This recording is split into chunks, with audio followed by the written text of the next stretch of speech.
Hello, Itsmejames, and welcome back to another Minecraft Bedrock Edition tutorial. So, in today's video, I'm going to be showing you how to build a very simple AFK gas farm. That is correct, and not only that, we're actually going to get loads of bones, loads of arrows, and the occasional ender pearl from this farm as well. Again, this is fully AFK, and I've not actually seen one working on the Bedrock Edition yet. So, the one you're seeing at the minute was actually a prototype, but the one that I'm actually going to be making in today's tutorial is full with a collection system, and I'm going to be showing you a little bit about the perimeter and where you should like spawn proof and stuff like that. So it'll give you a good idea where you can set this up in your world. So with that being said, if you haven't already, do me a solid and hit that subscribe button. If you've got any questions regarding this video or any other videos, the best place to get me is on the Discord. Now if you do not have Discord, you can always add me on the Twitter or the InstaJam, and I'll be happy to get back to you there.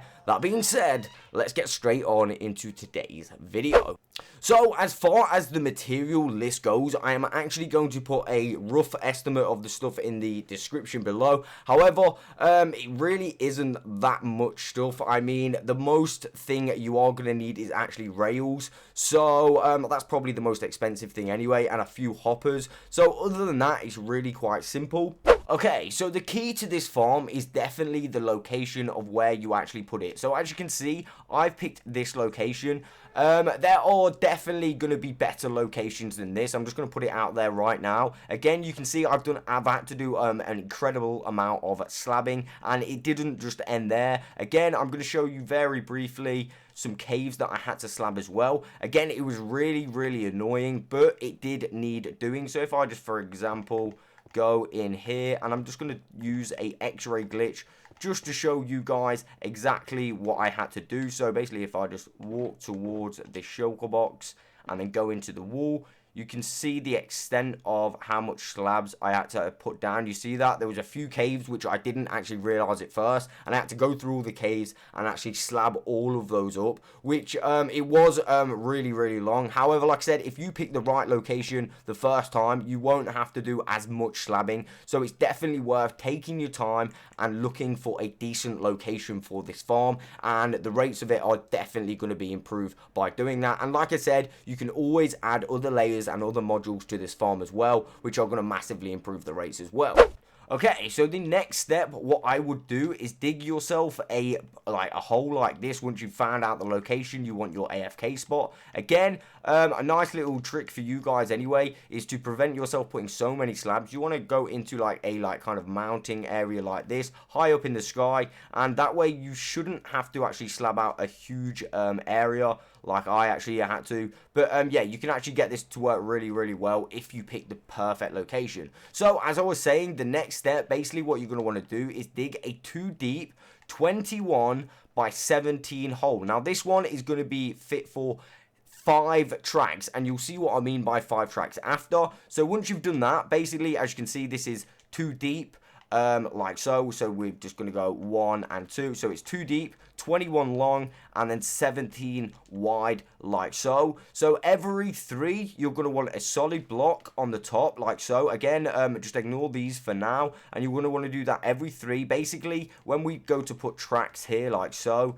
the minecart will actually bump off this one and bump off the other one, allowing it to move automatically. So you're going to need those solid blocks there as well. In addition to this, I would get these half slabs. This is going to be a perimeter for the mob, so they can't get out, and they are trapped in there, meaning they are going to die, and we are going to get the loot. So that is the first couple of steps. Again, you're going to want a 21 by 17 2 deep hole for a 5 track system, and of course you want these solid blocks each side, like you can see I've done, and the perimeter on top. And once you've done that, basically we're going to start by sorting out our collection system. Okay, so for the collection system, I found out that using rails and hopper minecart is definitely the best way to actually collect it. Again, it is probably the most expensive part of the farm. It is a little bit off-putting, however it's definitely worth it. And also we're going to be using a number of hoppers as well. So we're going to put our chest here on the side. Again, you can pretty much put any direction for your collection system. I mean, we could even do it that direction near our AFK area, but I'm just going to do it here just so you guys can see it a little bit more easily. And basically what I'm going to do this time, I didn't do this on my version, but basically here what we're going to do is we're going to go all the way along with hoppers, allowing every time it goes across these hoppers, basically it's going to drop something in, and it's going to be a little bit quicker for the hopper minecart. I did notice that when I didn't put all these hoppers in, well, not all these hoppers, you may like get away with putting less in, but I did notice when I only had 2 hoppers, it was still like keeping stuff in the hopper minecart, which was a little bit slow, and I didn't want to like start losing stuff. So probably a good idea to actually put a full row of hoppers like so. And then what we're actually going to want to do is we're actually going to want to make a circle of tracks basically. So we want it to all link up correctly. So we're going to start in this corner like so, and we're simply going to go down all the way like so. Again, you're going to need to crouch space on those hoppers, and we're going to go like this. We can go first with our normal tracks, and then of course we can go back and put our redstone tracks in after. So I'm just going to go in this pattern all the way down, as you can see, and you are going to want a straight line on one side of this collection system to make this work. So as you can see, I'm just simply going to go all the way along this with tracks, and I will be back. Okay, so as you can see, because this is a odd number, like the square's an odd number, we actually can't get the tracks in. So what you are going to have to do is simply just remove this layer here, and we're just going to add a extra layer of tracks. This does mean you may need to actually push your chest back one, but it's not a huge deal. So I'm just going to go ahead and do that right now. And again, we'll have a extra hopper for it to offload, so it's not a massive deal like I said. And of course we want to straighten that track out like so, and we're just going to bring this pattern all the way around. Again, crouch space, and of course we want to remove those blocks now, just like so. And of course we can now finish off our track, and this is just going to even things up for us. And that is perfect. So once we've done this, like I said, now what we can actually do is get on to placing our redstone rails. As you can see, our powered rails. So you don't actually need a great amount of redstone rails. I would probably just put them in the same place. So we're just going to go ahead and put a line here, and we're going to do exactly the same again over there. And hopefully that should be like enough. I did put a hell of a lot more on my other system, but I really want to cut this down for you guys, you know, so it's a lot more resource friendly. Like I said, this right here is probably the most expensive part of the farm. Again, there is probably no other quicker collection system I don't know of anyway.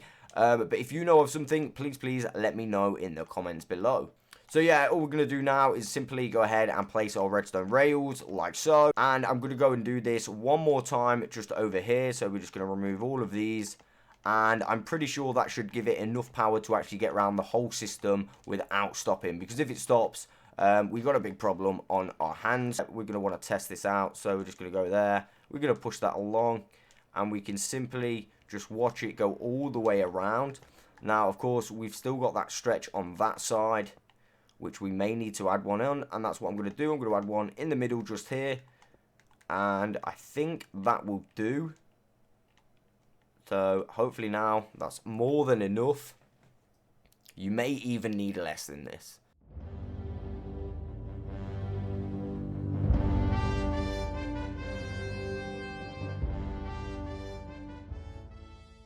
And that looks pretty perfect to me. So we've got our collection system sorted out. Now what we're going to want to do is grab ourselves some soul sand and simply cover up this collection system. And we can do that all the way over our hole now. So yeah, I'm going to do that, and I'll be back in just 1 second. Okay, so once you've covered it in soul sand, basically remember these solid blocks that we put in earlier. We're going to want to go ahead and link this up with redstone tracks. Again, these powered rails are going to be a lot more efficient, but you don't actually need these to be fully powered rails. I mean, if you don't have powered rails, you can always just put a few powered rails in there. It's entirely up to you. But I'm just going to go ahead and completely cover them in powered rails. And yes, you don't want to make any mistakes like that. And we're going to go ahead and put our redstone blocks in after. So basically, I think it's around here somewhere. So we can put a redstone block here, and we'll know if the when we place the track on, if it goes all the way to that end. That is perfect. And of course, we're going to go ahead and place a redstone block here with a powered rail, and now we know we can just follow that pattern like so, and of course there, and we're going to do that on every single track like so. And finally we got this one. So now let's just link all those up with rails. 1 2 3 and 1 2 and 3. Okay, so I forgot about this one, and we're just going to have this one. Of course, we have 5 on this farm, not 3. But like I said, this farm is going to work with just 3 tracks if you want. Of course, you're going to need to make the perimeter a little bit smaller. So, of course, you'll just cut it off just here and have the slab perimeter just here instead of course, like where we've got it. But yeah, that is that step complete. Now what we're going to do is actually get on to the first step of the killing system. So basically we're going to use a mix between 2 ways of killing them, and one of them is suffocation. So to do that, we're simply going to get our soul sand and place 2 pieces there. That is going to get the skeletons. We're going to place another 4 bits on top, and that is going to fully be able to suffocate a ghast. And we're going to do this all the way on every single rail like so. And then after that, what we want to make sure we do is put half slabs on the top. So I'm just going to go ahead and place some more there like so, and more here.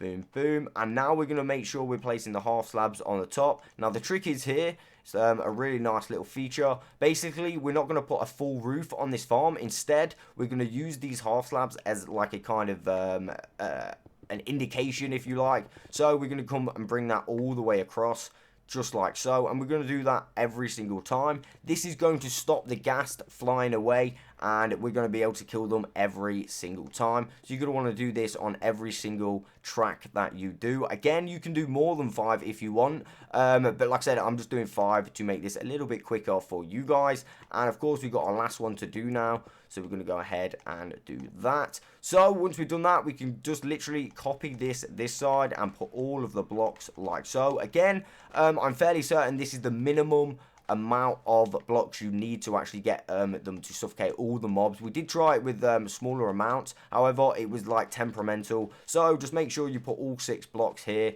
and it is going to definitely suffocate your ghasts. And the second way that we're actually going to use to kill these ghasts and actual mobs is actually wither roses. So we're going to grab some of these. Again, these are a little bit harder to obtain, but they're not that hard. I mean, I've done a number of wither killers on my channel, so if you do need to find out how to get some, by all means, I've got some of those on my channel for you. And as you can see, I'm just doing it in a little miss one pattern kind of thing. So we're going to miss one, place one, miss one, and place one, and we're going to do that on every single gap that we see.